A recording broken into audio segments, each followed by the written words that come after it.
पढ़ाया जा सकता है। शिक्षा नहीं होती है धर्म की, और दुर्भाग्य यही है कि हम सारे लोग धर्मों में शिक्षित हैं, इसलिए दुनिया में धर्म के नाम पर अधर्म है। कोई हिंदू है, कोई मुसलमान है, कोई जैन है, कोई ईसाई है। ये शिक्षा का परिणाम है। शिक्षा धार्मिक तो नहीं बनाती, हिंदू बना देती है, मुसलमान बना देती है, ईसाई बना देती है, और तब ये हिंदू और मुसलमान और ईसाई मिलकर धर्म की हत्या करने में संलग्न हो जाते हैं। ये हजारों साल से धर्म की हत्या कर रहे हैं, ये करते रहेंगे जब तक दुनिया में संप्रदाय होंगे, विशेषण होंगे, धर्म के नाम पर अलग अलग संगठन, ऑर्गेनाइजेशन, पॉलिटिक्स होगी, तब तक दुनिया में धर्म के अंकुर के पनपने के लिए सुविधा बहुत कम है। दुनिया में धार्मिक आदमी नहीं पैदा हो पाता, क्योंकि धर्म के नाम से जो अड्डे बने हैं वो मनुष्य के मन को इस भांति से शिक्षित और दीक्षित कर देते हैं कि उसके जीवन में स्वतंत्र विचार की, स्वतंत्र प्रतिभा की, चेतना की, जन्म की सारी संभावना नष्ट हो जाती है। आप पैदा होते हैं और शिक्षा शुरू हो जाती है। शिक्षा शुरू हो जाती है कि आप हिंदू हैं, जैन हैं, मुसलमान हैं। शिक्षा शुरू हो जाती है कि कुरान, बाइबल या गीता परम वचन है, परम सत्य है। शिक्षा शुरू हो जाती है ईश्वर है, आत्मा है, या ईश्वर नहीं है, आत्मा नहीं है।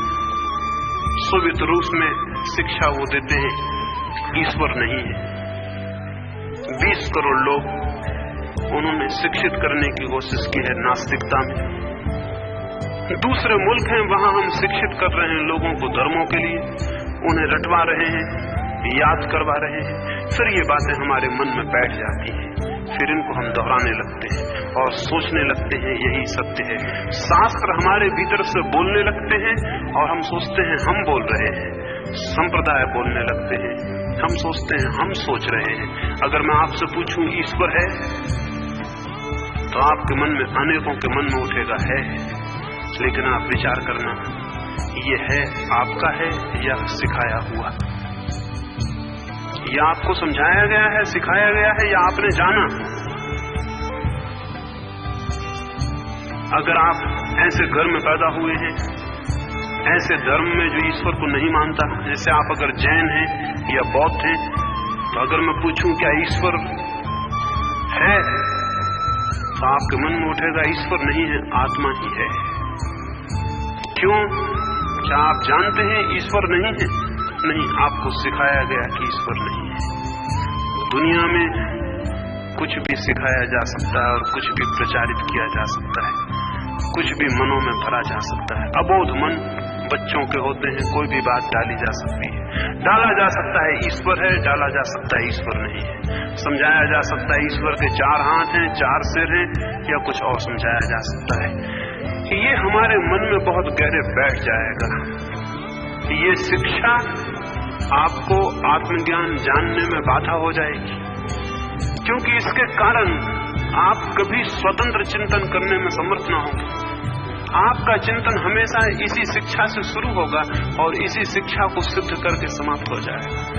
ये पक्षपातग्रस्त मन होगा, ये क्लोज्ड माइंड होगा, ये खुला हुआ मन नहीं होगा।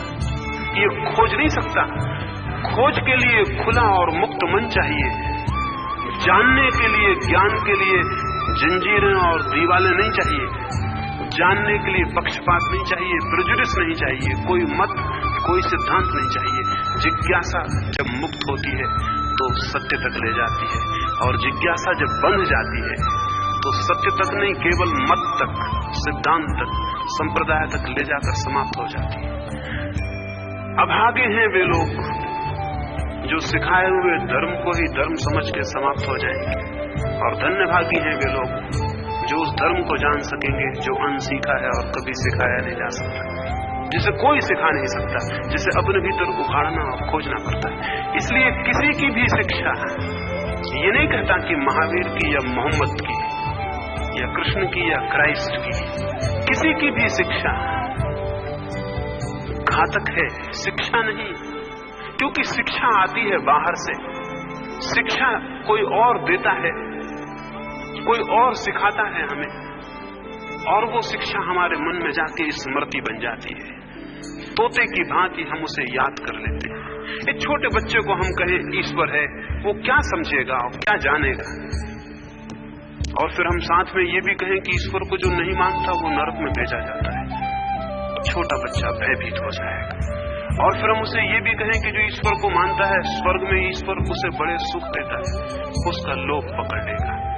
फिर वो अपने आसपास अपने माँ को देखता है, अपने पिता को, अपने परिवार को। वे सारे लोग ईश्वर का झंडा लेकर मंदिरों में जाते हैं, पूजा करते हैं, प्रार्थना करते हैं। बड़े लोग बच्चों को लगता है सर्वज्ञ हैं, सब जानते हैं, शक्तिशाली हैं, क्योंकि बच्चा अगर जरा गड़बड़ करे तो उसका कान पकड़ते हैं, चांटा लगाते हैं, उसे घुटने टिकाते हैं। वो जानता है ये बड़े शक्तिशाली लोग हैं, बड़े ज्ञानी लोग हैं, अगर ये भी मंदिर में जाते हैं और ईश्वर को मानते हैं तो जरूर ईश्वर है। फिर भय कि अगर ईश्वर को न माना जाए तो नरक है, फिर प्रलोभन कि अगर ईश्वर को माना जाए तो स्वर्ग है। इस सारी स्थिति में ईश्वर है ये भाव मन में बैठ जाता है, ये स्मृति का, मेमोरी का हिस्सा हो जाता है। फिर जब भी कोई उससे पूछेगा, जब वो बड़ा हो जाएगा, बार बार पुनरुक्त होने से ये संस्कार, ये कंडीशनिंग उसके भीतर बैठ जाएगी। जब भी प्रश्न आएगा ईश्वर है, तो वो कहेगा है, और अगर जरूरत पड़े तो इस ईश्वर पर वो अपनी जान भी गंवा सकता है या दूसरों की जान भी ले सकता है। ईश्वरवादी करते रहे ये धार्मिक लोग, बहुत खतरनाक लोग हैं, इनके नाम पर बहुत खून है। ये तथाकथित मंदिर और मस्जिद की पूजा करने वाले लोग जितना पाप किए हैं इस जमीन पर उतना कोई भी नहीं किया। इन्होंने बहुत हत्याएं की हैं, बहुत आग लगाई है, बहुत बच्चे काटे हैं, बहुत स्त्रियों की इज्जत लूटी है, बहुत धन बर्बाद किया है। इनके नाम पर बहुत पाप है। ये वही लोग हैं जिनके दिमाग में एक विचार बिठाल दिया, विचार इतना परिपक्व हो जाता है, उनके अहंकार को इतना पकड़ लेता है कि उस विचार को धक्का लगे तो वो समझते हैं मुझे धक्का लगा। अगर कोई कहते ईश्वर नहीं है तो वो लकड़ी लेकर, तलवार लेकर खड़े हो जाएंगे। ईश्वर की रक्षा का जिम्मा उनके ऊपर है। कहते तो वो ही है ईश्वर सबका रक्षक है, लेकिन दिखाई ये पड़ता है ईश्वर की रक्षा भी उनके भक्त करते रहते। मंदिरों पर तालों की जरूरत है और सिपाहियों की, और संप्रदायों को तलवारों की, बंदूकों की जरूरत है, और संप्रदायों को भी फौजों की जरूरत है, उनको भी राज्यों की जरूरत है, राजनीतिज्ञों के और राजाओं के सहारे की जरूरत है। तब सब काम फैलेगा। सारे धर्म, ये सीखी हुई बातें ज्ञान तो नहीं लाती, मनुष्य के अज्ञान को, अज्ञान की जो पीड़ा है उसको नष्ट कर देती है। अगर कोई हमें न बताया जाए कि ईश्वर है या नहीं, अगर कोई सिद्धांत हमें न सिखाए जाए, अगर किसी संप्रदाय में हमें दीक्षित न किया जाए, तो आज नहीं कल हमारे जीवन में समस्याएं और प्रश्न, दुख और पीड़ा, अज्ञान हमें वेदना शुरू कर देंगे।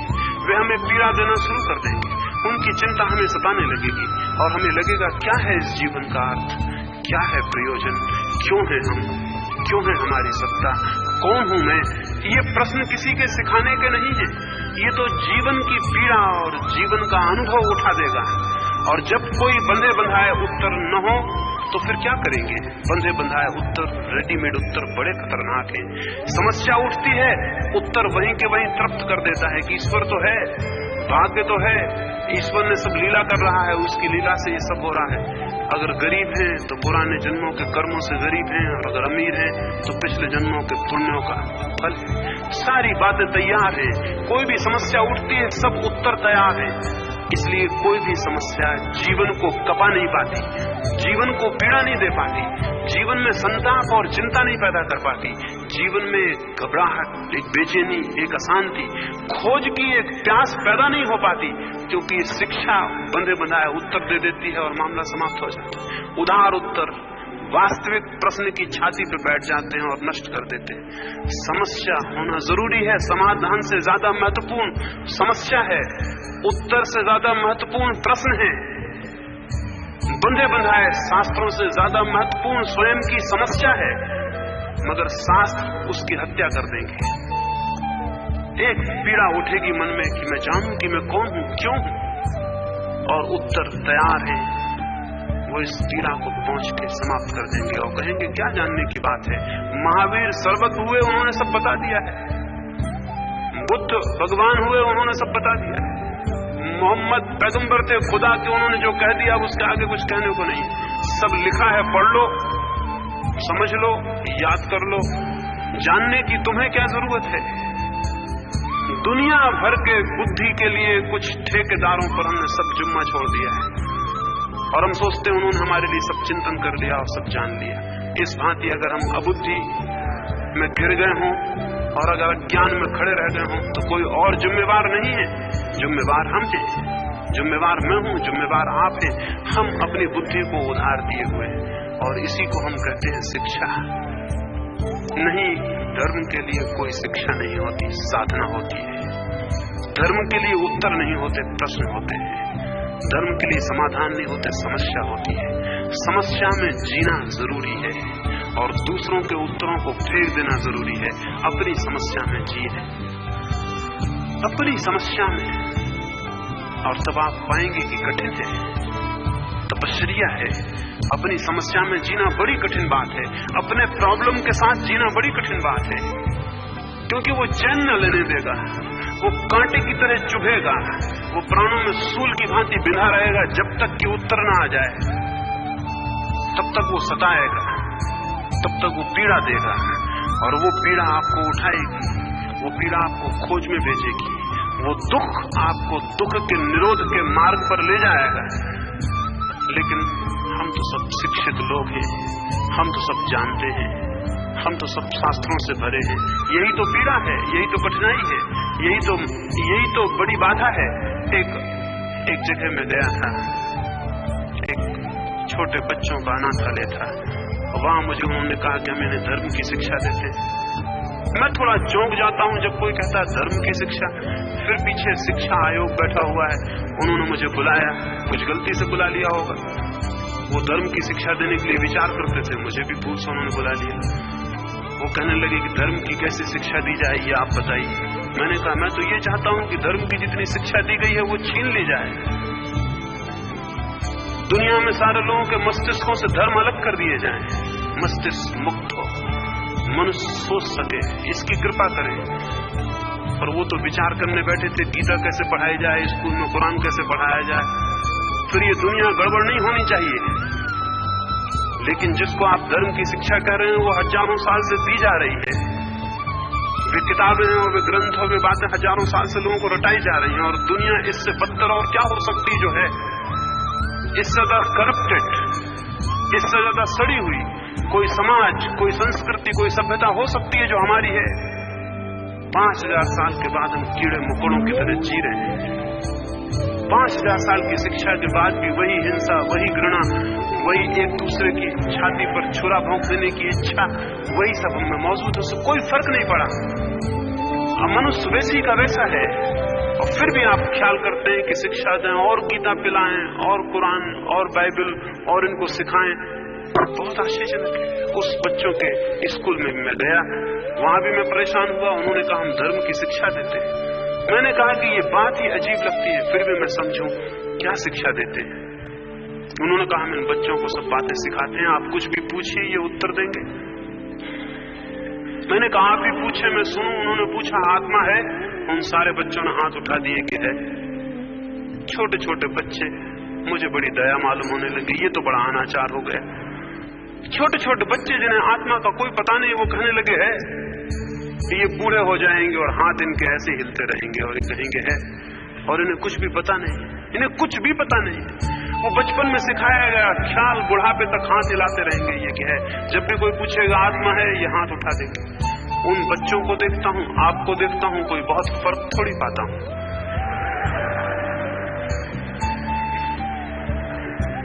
तो मैंने उनसे कहा ये आत्मा कहां है? उन सारे बच्चों ने हृदय पर हाथ रख दिए। उन्होंने कहा यहां। मैंने एक छोटे से बच्चे से पूछा क्या तुम्हें पता है कि हृदय कहां है? उसने कहा ये तो हमें बताया नहीं गया। हम भी अगर आपसे पूछें आत्मा कहां है, आपके हाथ उठेंगे और हृदय पे चले जाएंगे। आप जानते हैं इसको मनोवैज्ञानिक कंडीशन्ड रिफ्लेक्स कहते हैं। पावलोव नाम का एक विचारक हुआ रूस में, उसने कुत्तों पर बड़े प्रयोग किए। वो कुत्तों को खाना, अगर आपके पास भी कुत्ते हैं, कई के पास होंगे, पश्चिम के प्रभाव में कई के पास आ गए। आदमी से नाता टूटता जाता है, कुत्ते से जुड़ता जाता है। तो पावलोव के पास बहुत कुत्ते थे। उसने कुत्तों को खाना देता था, खाना रखते से उनके मुंह से लार टपकने लगती थी। पावलोव ने काम किया, जब खाना देता था तभी घंटी भी बजाता था, खाना चलता घंटी बजती।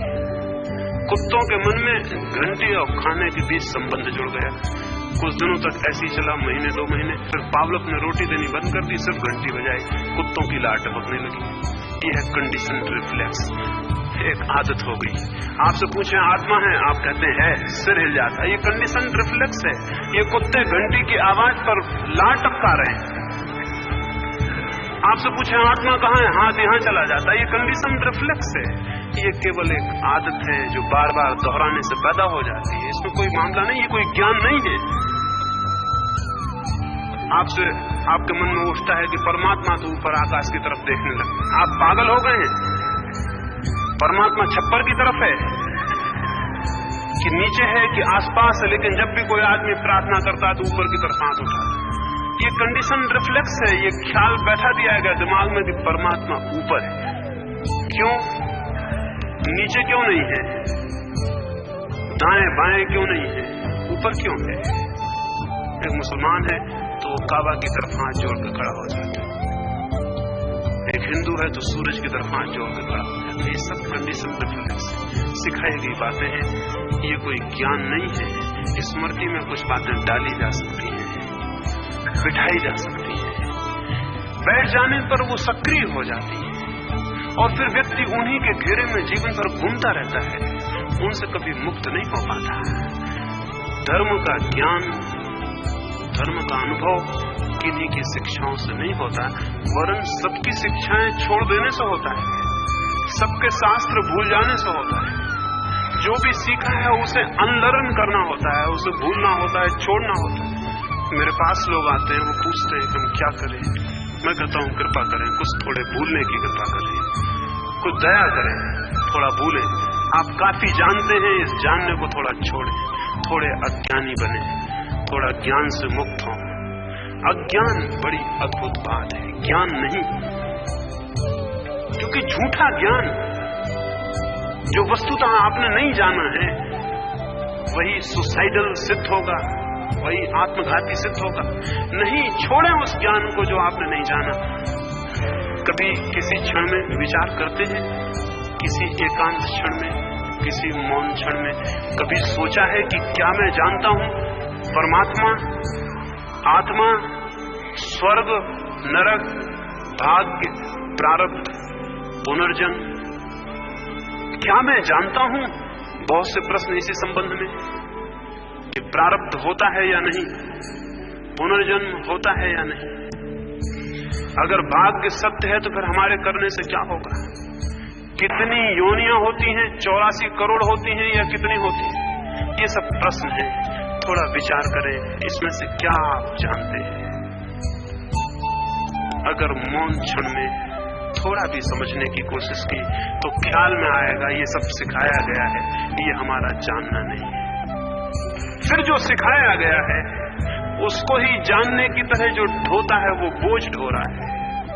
इस बोझ को उतार दें, हल्के हो जाएं। जिसे वस्तुतः ज्ञान को पाना है उसे सबसे पहले झूठे ज्ञान को छोड़ना पड़ता है। जिसे ज्ञान पाना है उसे सबसे पहले झूठे ज्ञान को छोड़ना पड़ता है, सीखे हुए ज्ञान को छोड़ना पड़ता है। बड़ी पीड़ा होगी, क्योंकि अहंकार टूटेगा जैसे कोई प्याज को छीलता हो और एक एक परत उसकी उखाड़ता जाता हो। ऐसे आपको लगेगा जैसे कोई हमारे सारे अहंकार को छील रहा है, एक एक परत खींच के निकाल रहा है, और जैसे प्याज को उखाड़ते उखाड़ते आखिर में कुछ भी हाथ नहीं आता, वैसी आपके ज्ञान की स्थिति है। खींचते खींचते देखते कौन सा मेरा ज्ञान नहीं, अगर आप छोड़ते गए आखिर में आप पाएंगे हाथ खाली है। अज्ञान पूरा है, लेकिन अज्ञान का बोध विनम्रता लाता है और थोथे ज्ञान का बोध दंभ लाता है। इसलिए पंडित से ज्यादा घना दंभ और किसी का नहीं होता। जानने वाले का दंभ कि मैं जानता हूं, मैं हूं सर्वज्ञ, मैं हूं तीर्थंकर, मैं हूं पैगंबर, मैं हूं अवतार, ये मैं हूं जानने वाला। ये जो मैं है ये जानने से भरता है और मैं खतरनाक है। जितना मैं घना है उतना ही आत्मा को नहीं जाना जा सकता। तो जरूरी है कि इस ज्ञान को छोड़ें, इसकी परतें उखाड़ें। दर्द होगा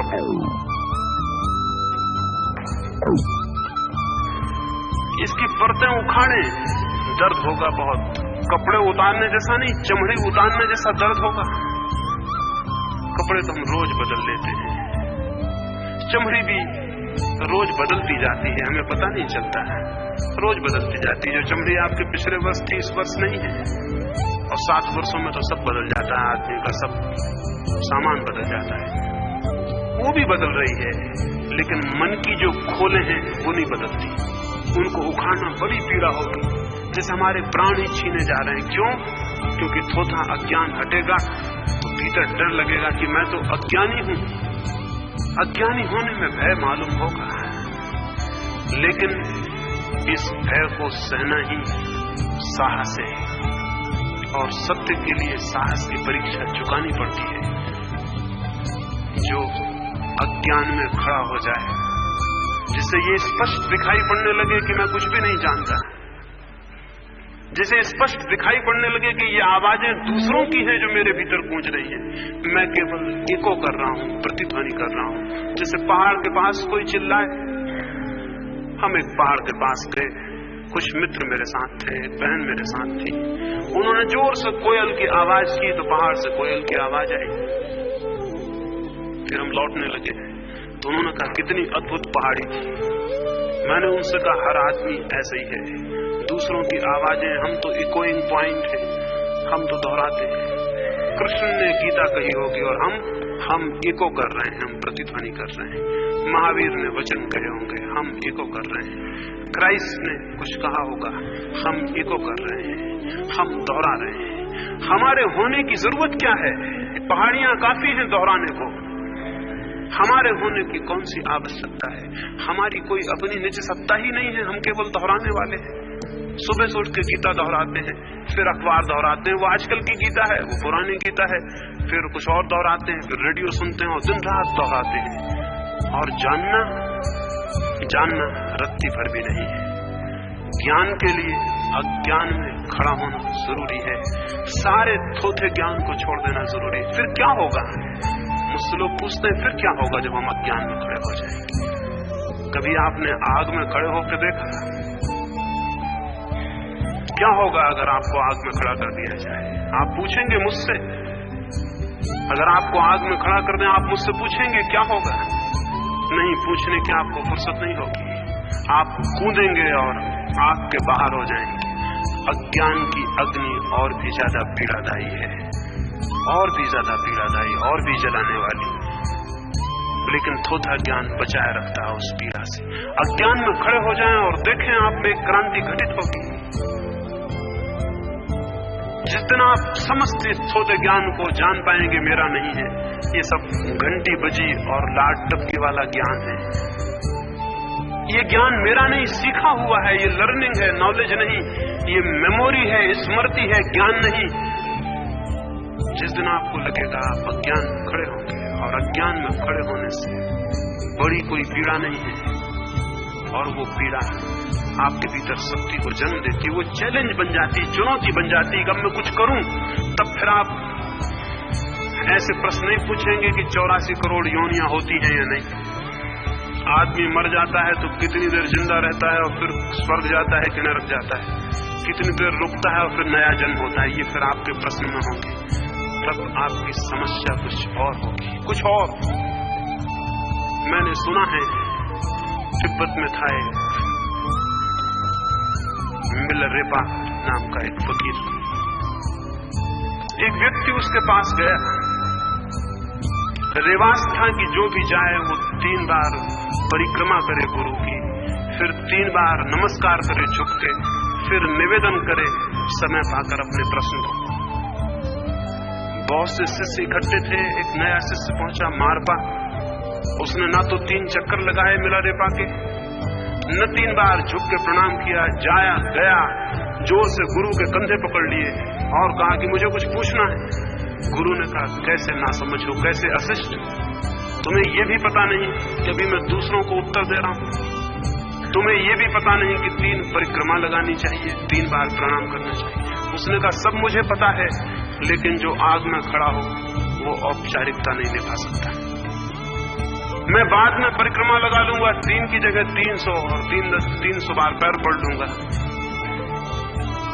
लेकिन कृपा करें अभी मुझे कुछ पूछना है, उसकी बात कर लें, क्योंकि आप भी शायद मुझे विश्वास न दिला सकेंगे कि अगर 3 चक्कर लगाते वक्त मैं मर गया बिना जाने, तो जिम्मा किसका होगा, मेरा या आपका?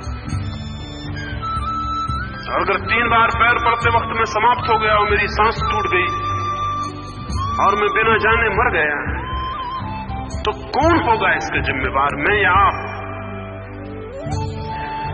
मिलारेपा ने कहा ऐसे लोग मुश्किल से आते हैं जो आग से घिरे हों, और जब कोई ऐसा व्यक्ति आता है जिसमें ऐसी प्यास हो, ऐसी पीड़ा हो, तो असल में उसे किसी के पास आने की जरूरत ही नहीं, उसकी पीड़ा ही, उसकी प्यास ही उसके लिए द्वार बन जाएगी। जब कोई प्यासा होता है तो सरोवर की तरफ खोज अपने आप शुरू हो जाती है। घने जंगल होते हैं, दरख्त बहुत लंबे होते हैं वहां। क्यों? क्योंकि घने जंगल में अगर सूरज की रोशनी पानी है तो दरख्त को अपने सारे प्राणों की शक्ति इकट्ठा करके ऊपर उठना होता है, उसे अपनी जड़ें बहुत गहरे भेजनी होती, तब वो पानी उपलब्ध कर पाता है। घने जंगल होते हैं, दरख्त बड़े हो जाते हैं, घने जंगल ना हो दरख्त छोटे हो जाते हैं। पीड़ा घनी हो तो प्राणों का संकल्प बहुत ऊंचा उठने लगता है, और पीड़ा तीव्र हो तो प्राणों की जड़ें बहुत गहरी बैठने लगती हैं। और पीड़ा ही ना हो, केवल बातचीत हो, कुतूहल हो, जैसे हम पूछते हैं कि कौन सा अभिनेता सताया जा सकता है,